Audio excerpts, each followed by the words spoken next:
Assalamualaikum warahmatullahi wabarakatuh. Kami dari kelompok pertama ingin mempresentasikan mengenai NATO. Sebelumnya, perkenalkan diri dulu, nama saya dengan nomor suara absen 1. Saya Zraulia Syadida, absen 2. Saya Gisna Melia, absen 3. Saya Ahmad Fadladi, absen 4. Saya Leazar Zatifa, absen 5. Saya Alia Shanas, absen 6. Ya, langsung aja kita mulai. On April 4th, 1949, the North Atlantic Treaty was signed by Norway, Denmark, the Netherlands, Belgium, Luxembourg, France, Italy, Portugal, the United Kingdom, Iceland, Canada, and the United States. This union of 12 nations became known as the North Atlantic Treaty Organization, or more simply, NATO. They were sworn to stand together against aggression. An attack against one would be an attack against all. Langsung aja ya. Nah, jadi itu ada latar belakang dari NATO. Sebelumnya NATO itu apa sih? NATO itu sendiri merupakan North Atlantic Treaty Organization. Dia itu merupakan sebuah fakta pertahanan di negara-negara Atlantik Utara. Tentunya latar belakang dari pembuatan NATO itu adanya perselisihan tinggi serta persaingan yang terjadi antara Amerika Serikat dan Uni Soviet. Ini kan karena habis Perang Dunia II itu, tadinya kan mereka punya musuh bersama, yaitu negara-negara yang berpaham fasis gitu kan.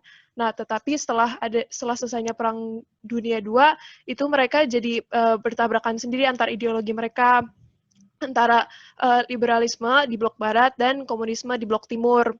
Terus yang kedua itu meningkatnya pengaruh komunisme oleh Uni Soviet terhadap blok barat. Ini Uni Soviet ini dia mulai mengembangkan ideologi komunismenya terhadap negara-negara di blok barat. Makanya NATO itu dibuat agar untuk mencegah itu. Terus mencegah terjadi perang lagi setelah Perang Dunia II, itu kan udah jelas. Nah, akhirnya NATO itu resmi dibuat dan ditandatangani pada 4 April 1947 di Washington, D.C.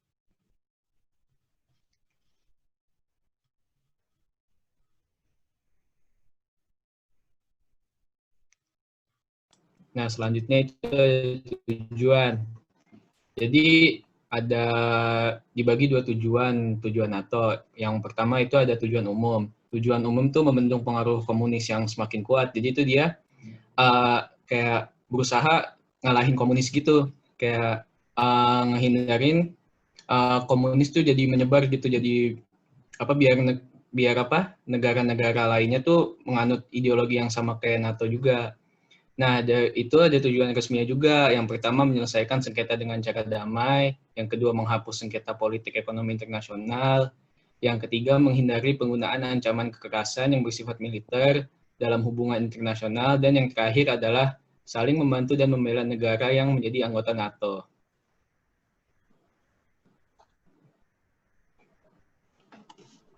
Selanjutnya, landasan utama NATO terdapat pada pasal 5 Piagam NATO yang berbunyi serangan terhadap salah satu negara anggota berarti menyerang seluruhnya. Kenapa begitu? Karena prinsip NATO ini melindungi negara anggotanya apabila diserang oleh pihak lain. Karena bagi organisasi ini menyerang satu anggota sama dengan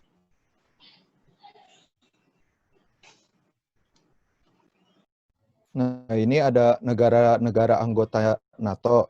Negara pendirinya itu ada 12. Itu mereka bergabung pada tahun 1949. Lalu ada saat Perang Dingin dengan jarak tahun 1952 hingga 1982. Lalu setelah itu ada setelah Perang Dingin dari tahun 1999 sampai tahun 2017.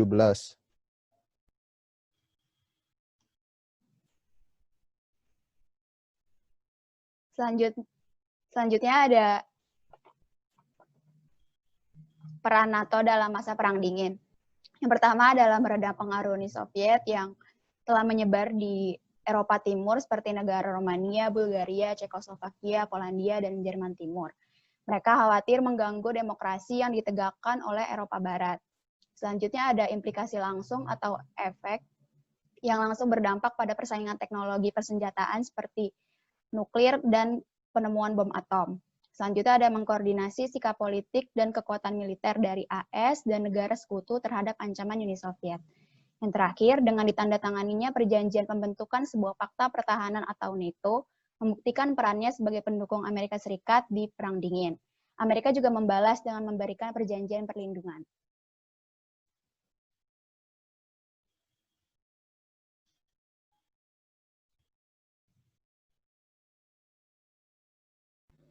Nah, kemudian itu ada peran NATO pasca Perang Dingin. Pada pasca Perang Dingin ini, NATO itu lebih dialihkan fungsinya menjadi sistem pertahanan bersama untuk menumbuhkan nilai-nilai demokratis dan membantu negara anggota untuk bekerja sama dalam masalah pertahanan dan keamanan. Kemudian juga untuk memecahkan masalah bersama, membangun kepercayaan, dan mencegah konflik, terutama pada negara-negara yang ikut dalam organisasi NATO ini. Nah, apa aja sih peran-perannya? Itu salah satunya yang pertama tuh ada mengelola konflik di daerah-daerah pinggiran Eropa seperti Balkan. Yang kedua, melibatkan kekuatan militer untuk menyelesaikan masalah di Afghanistan, Kosovo, dan kawasan Mediteran. Nah, di Afghanistan ini waktu itu NATO melakukan intervensi militer pertama di Bosnia dengan menerapkan perjanjian perdamaian Dayton yang menandai berakhirnya Perang Bosnia pada tahun 1992 sampai 1995. Aliansi ini juga turut mengamankan acara-acara besar seperti Olimpiade di Yunani pada tahun 2004. Nah, selain itu juga NATO membantu operasi pasca badai Katrina di Amerika pada tahun 2005 dan memberikan bantuan di Pakistan pasca gempa bumi dahsyat 2005. Jadi itu dari semua peran-perannya ini lebih fokus kepada kesejahteraan anggota dari NATO itu sendiri, seperti itu. Ya, sekian presentasi dari kelompok kami. Mohon maaf bila ada kesalahan. Wassalamualaikum warahmatullahi wabarakatuh.